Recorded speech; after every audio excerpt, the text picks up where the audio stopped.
네, 열린민주당의 최강욱 대표가 상임위원회를 바꿨습니다. 법사위 소속이었던 김진애 의원과 상임위를 맞바꿨는데요. 국토교통위에서 법사위로 상임위를 옮겼습니다. 이걸 놓고 재판에 회부된 피고인인데 어떻게 법사위 위원이 될 수 있느냐. 이건 이해충돌 소지가 있다라는 비판도 지금 따라 나오고 있는 상황입니다.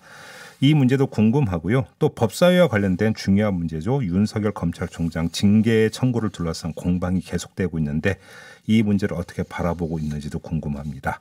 자, 열린민주당의 최강욱 대표 바로 연결해서 입장 들어보겠습니다. 나와 계시죠? 예, 안녕하세요. 네, 오랜만에 인터뷰 모셨네요. 잘 지내셨죠? 네, 이 문제부터 여쭤봐야 될 것 같습니다. 국회 법사위원으로 보임됐는데 이게 이해충돌 소지가 있다라고 하는 비판이 나오고 있습니다. 어떤 말씀 주시겠습니까? 어느 쪽에서 그런 얘기하는 것이고 무슨 의도로 그러는 줄은 알겠는데요. 예. 일단 본인들을 좀 돌아보셨으면 좋겠고 그다음에 어떤 이해충돌이 있다는 것인지를 좀 구체적으로 얘기해 줬으면 좋겠습니다. 그러니까 거기서 무슨 업자들하고 연계해가지고 제가 법사위에서 무슨 몇백억씩 돈을 벌 일이 있어서 그러시는 것인지 아니면 업무적으로 무슨 압력을 넣어서 국가 사법권의 행사나 수사권의 행사에 영향을 미칠 수 있다고 해서 그러는 것인지 예. 궁금하고요. 예. 그다음에 특히 국민의힘 같은 경우에는 뭐 잘 아시겠지만 박덕흠 의원을 국토위에 배치를 하고 또 위원장 후보로까지 내정해둔 분들이죠. 네. 그리고 그 당의 의원들도 선거법 위반으로 기소된 분들이 멀쩡하게 지금 법사위에 앉아 있습니다.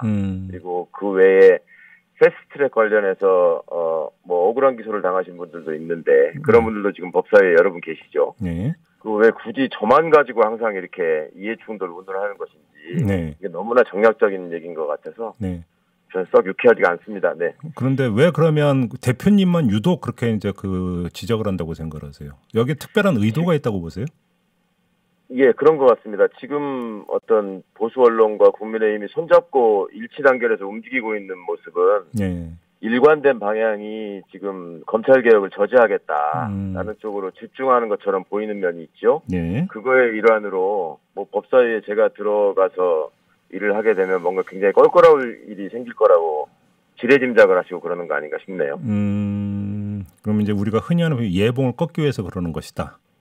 이런 해석이 제가 예봉까지 제가 자격이 되는지 모르겠습니다만. 네.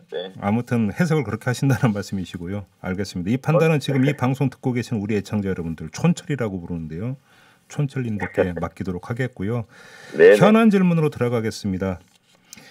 지금 윤석열 검찰총장 징계 청구를 둘러싼 공방이 지금 엄청 거센데요. 아무튼 어제 법무부 그러니까 감찰위원회에서 그다음에 법원에서 전부 다 윤석열 총장의 손을 들어주는 결정을 내렸습니다. 어떻게 평가하십니까?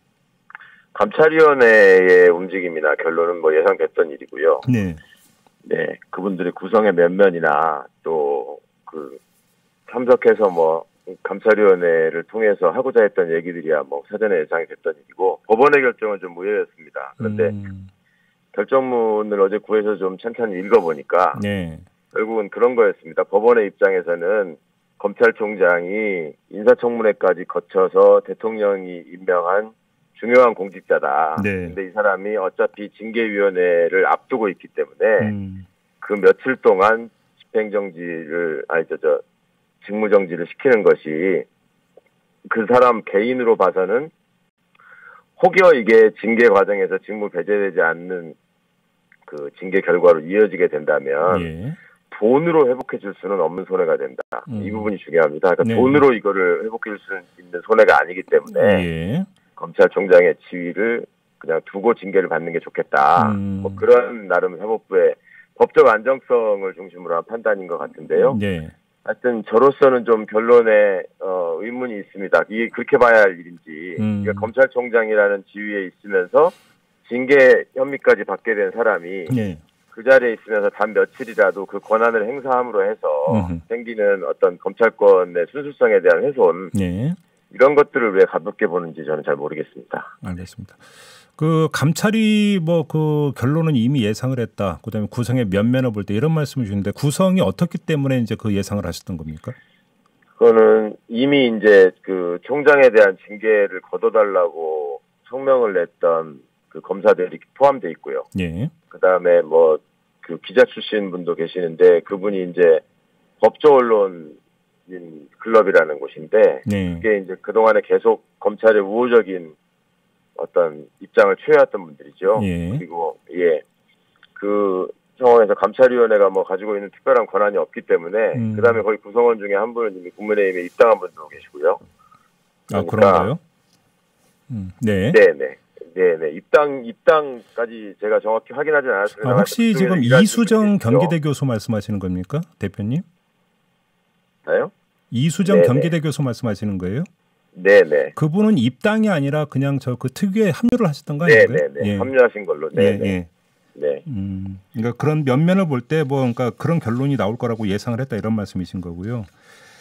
윤석열 검찰총장이 어제 그 법원의 그 결정이 나오자 이제 업무에 복귀를 하는 과정에서 아주 이례적으로 기자들 앞에 섰거든요. 이건 의도된 연출이라고 보십니까? 그 생각 때문에 그렇게 출근한다고 예고를 하고 보통 언론에서도 보도를 했지만은 그 지하 주차장으로 출근을 하거든요. 네. 근데 그렇게 하는 거는 일종의 시위였고 국민 시위다? 앞에 또 다른 정치 행위를 했다고 저는 봅니다. 그건 일종의 정치행위라는 건 어떤 뜻입니까? 그 발언을 하는 것도 보면은요. 지금 이제 어떤 국민을 계속 언급하는 발언을 합니다.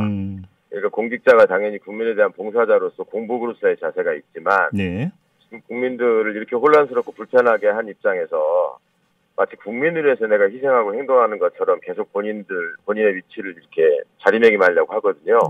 그것은 전형적으로 정치 행보에 해당하는 것이고 또 그런 것들이 과거에 어떤 총장으로 취임해서 일정 시점이 지나고 나서부터는 본인이 특정한 결심을 하고 지금 움직이는 거 아닌가 싶습니다. 특정한 결심을 했다 이렇게 보시는 거예요? 네. 그 결심이라 하면 어떤 걸 뜻하는 겁니까? 그간에 보여왔던 선별적인 어떤 수사와 기소, 그다음에 지극히 정치적인 수사, 그리고 국정감사장에서 이제 그걸 종합판으로서 본인이 보였던 태도, 그다음에 국회의원들이 국정감사에서 국민을 대신해서 질문을 했을 때 어떤 공직자가 퇴임 후에 국민에게 봉사할 방안을 찾고 있습니다라고 당당하게 대답하는 사람이 있었습니까? 그러니까 이제 그런 일련의 모습들이 이 검찰이라는 조직을 일종의 그 정치 결사체로 생각하고 행동해온 측면들 또 그걸 부추긴 언론들이 분명히 있었고요.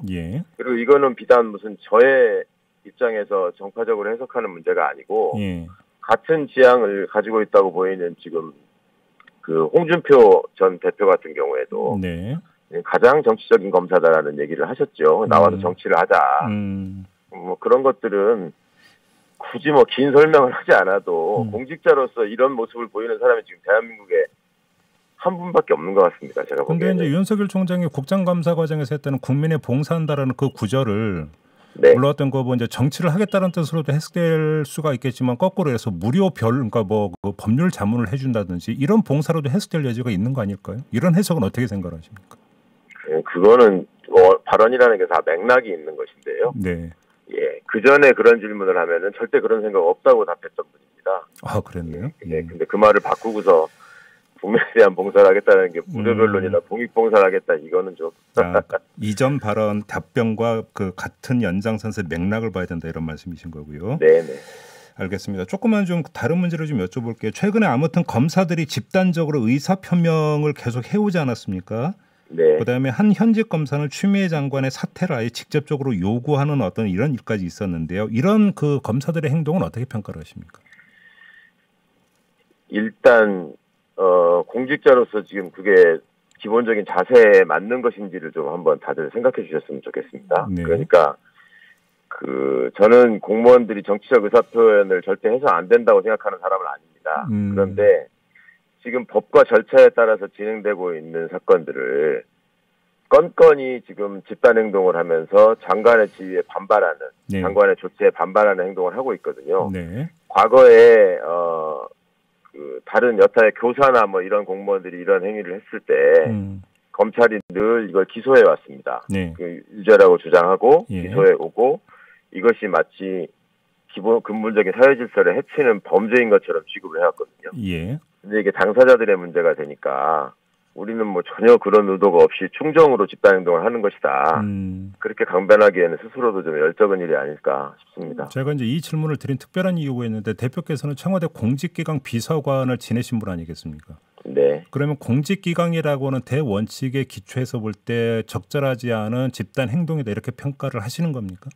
국민들께서 그건 당연히 그렇게 보고 계시지 않을까요? 그래요? 어떤 공무원 집단에서 장관을 상대로 이렇게 움직이는 공무원들이 있었습니까? 알겠습니다. 좀 하나 더 여쭤볼게요. 지금 이제 그 쟁점의 핵심에는 그 판사 성향을 분석했던 그 문건이 있고요. 그 네. 문건의 핵심적인 내용 중에는 무리이야기 법관 리스트에 포함되어 있다는 그 한 구절 아니겠습니까? 네. 자, 이 부분은 어떻게 평가를 하세요? 무리이야기 법관 리스트에 포함되어 있다는 한 구절뿐만이 아니고요. 네. 기본적으로 지금 이분들의 어떤 반론을 보면은 뭐 변호사들도 수집을 한다. 법무부도 국제중재 심판을 앞두고 뭐 중재위원들의 성향을 분석하지 않았냐. 네. 또 뭐라고 그랬죠? 뭐 저기 야구를 하는데 뭐 심판의 스트라이크 존을 판단하는 것도 사찰이냐 뭐 이런 식의 얘기를 하십니다. 네, 네. 이 근본적으로 간과하고 있는 부분이 이게 강제력, 그러니까 국가가 가지고 있는 가장 큰 강제력인 수사권을 보유하고 있는 집단이고요. 예. 거기에 더해서 기소권을 갖고 있는 집단입니다. 예. 그래서 이 지나치게 막강하게 집중되어 있는 권한에 대한 분산, 또 이거에 대한 견제 이런 걸 논의하는 게 지금 검찰개혁의 요체고 핵심이고요. 그런 차원에서 법무검찰개혁위원회가 이미 2019년 가을에 이걸 즉시 폐지돼야 하는 조직이다. 네. 라고 적극적인 권고를 했죠. 그리고 거기에다가 굉장히 이 조직이 가지게 되는 위험성을 경고한 바가 있습니다. 그런데 그런 점들을 다 무시하고 지금 단순히 우리는 재판의 일방 당사자로서 판사가 궁금해서 그랬을 뿐이다.